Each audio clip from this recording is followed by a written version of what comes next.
Dipersembahkan oleh Didukung oleh Pak Sua tadi sempat ditanyakan tentang serapan anggaran Pak. Bagaimana kemudian APBN itu bisa menjadi bagian yang menjadi motor pertumbuhan dan khususnya terkait dengan investasi Pak Sua. Seperti apa Kementerian Keuangan melihat hal ini? Silakan Pak. APBN tahun ini 3.500 triliun. Ya, Produk domestik bruto kita 24.000 triliun. 24.000. Jadi APBN itu ya 14%. Belanja APBN itu totalnya adalah 14%. 86%-nya lainnya itu yang menciptakan siapa? Yang menciptakan produk domestik bruto adalah masyarakat dunia usaha. 86%.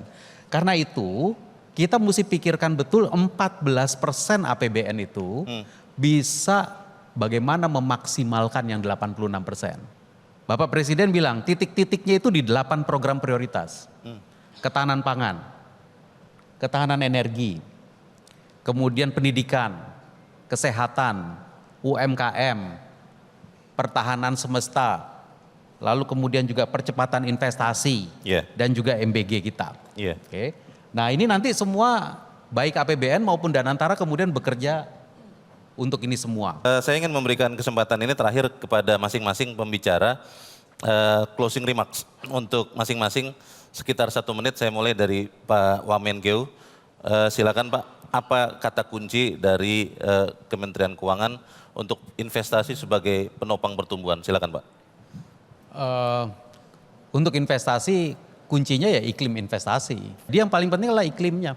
Iklim investasi. Keyakinan kepada iklim investasi, kepastian hukum, structural reform yang tadi disampaikan oleh Bu Mari, SDM-nya kita perbaiki, lalu kemudian infrastrukturnya kita bangun. Oke.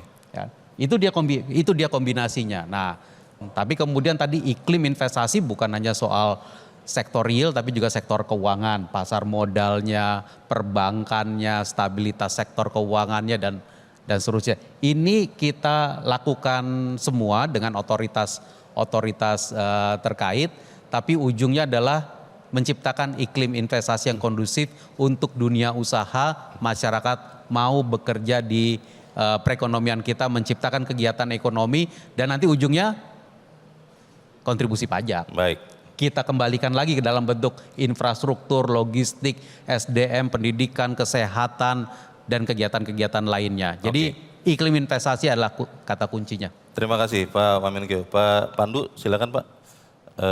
Closing remarks silakan. Jadi baik, terima kasih. Ini menyambung juga tadi Pak Sua, tadi disebut soal confidence investment dan memang majority dari private sector. Dari kami di Danantara mungkin sebagai rangkuman, ini 8 bulan pertama memang pembentukan suatu organisasi yang kebetulan langsung menjadi suatu organisasi yang besar.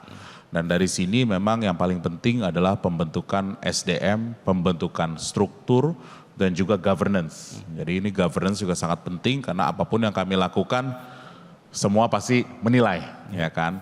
Dan ini sangat penting, kita harus ada sumber kehati-hatian. Dan saya selalu bilang kepada semua teman-teman, mungkin berbeda dengan yang lain, di investasi itu berbeda dengan Danantara Asset Management di mana gerakannya sangat cepat karena memang perusahaannya sudah ada. Investasi itu adalah satu hal yang sebenarnya tidak boleh terburu-buru. Harus memiliki suatu sikap kehati-hatian yang pas. Ini penting. Kenapa? Apapun yang kami buat sekarang, Anda baru akan nilai 5 tahun, 10 tahun ke depan. Tapi kalau Anda nih buat semua teman-teman tahu, sovereign fund itu dinilai bukan per tahun. Dinilainya per dekade. 10 tahun, 20 tahun, 30 tahun. Jadi ini beda mungkin dengan Pak Bobi ya Pak ya di private sector.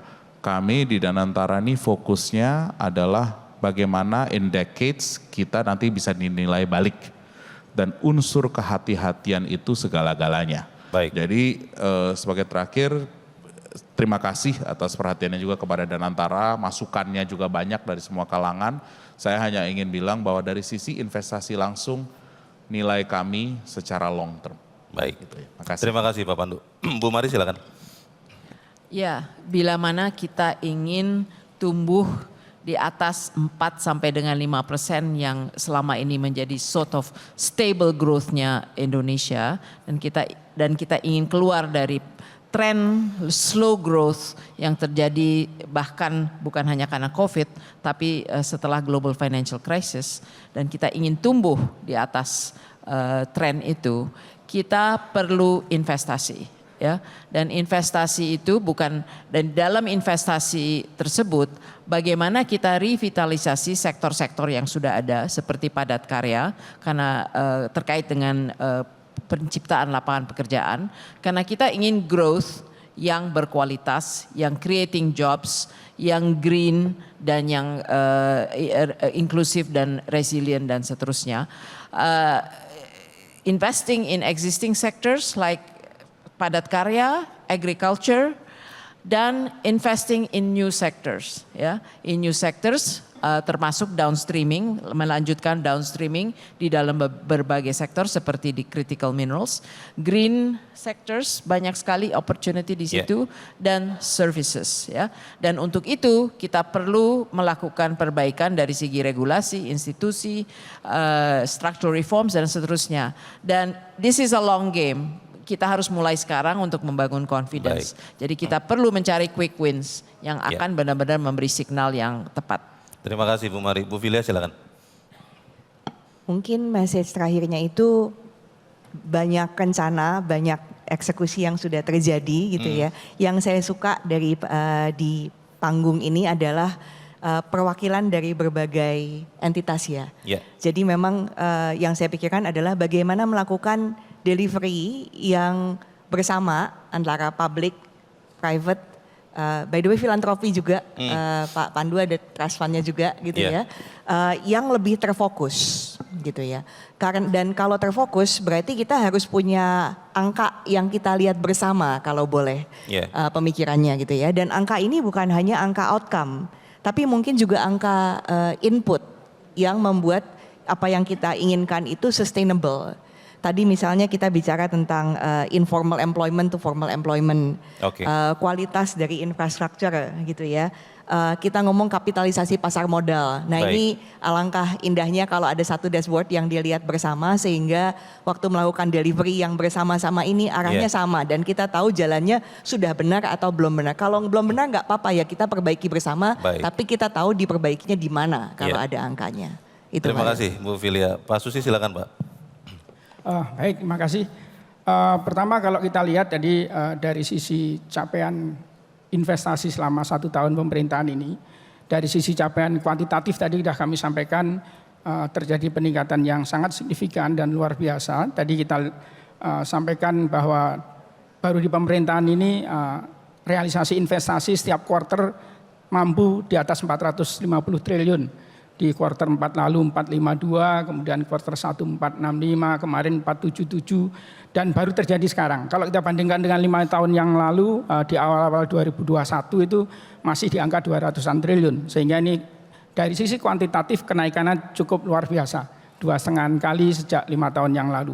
Di sisi yang lain dari capaian kualitatifnya berbagai ukuran mengenai masalah penciptaan lapangan kerja.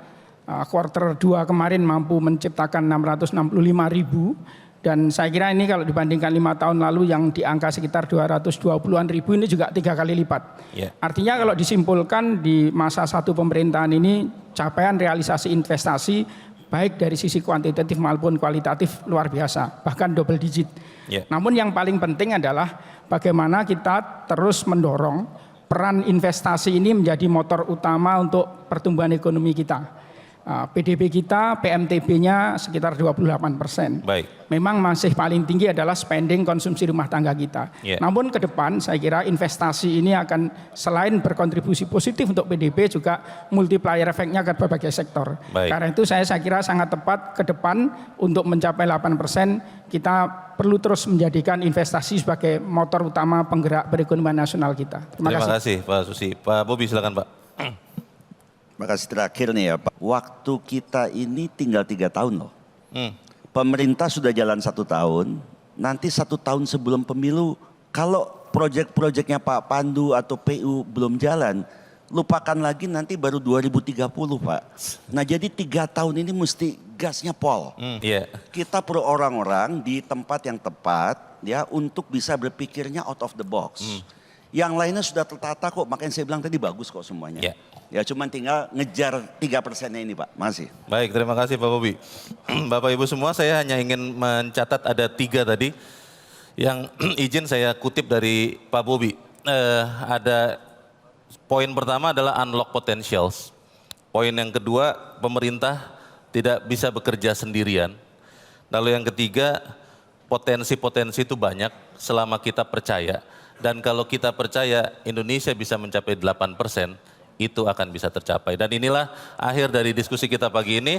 Kami berterima kasih kepada Pak Suhasil, Pak Pandu, Bu Mari, Bu Filia, Pak Susi, dan Pak Bobi. Saya Leonard Samosir berterima kasih. Mohon maaf kalau ada kata yang salah. Dan saya kembalikan kepada teman saya, Gadis Bianca. Terima kasih.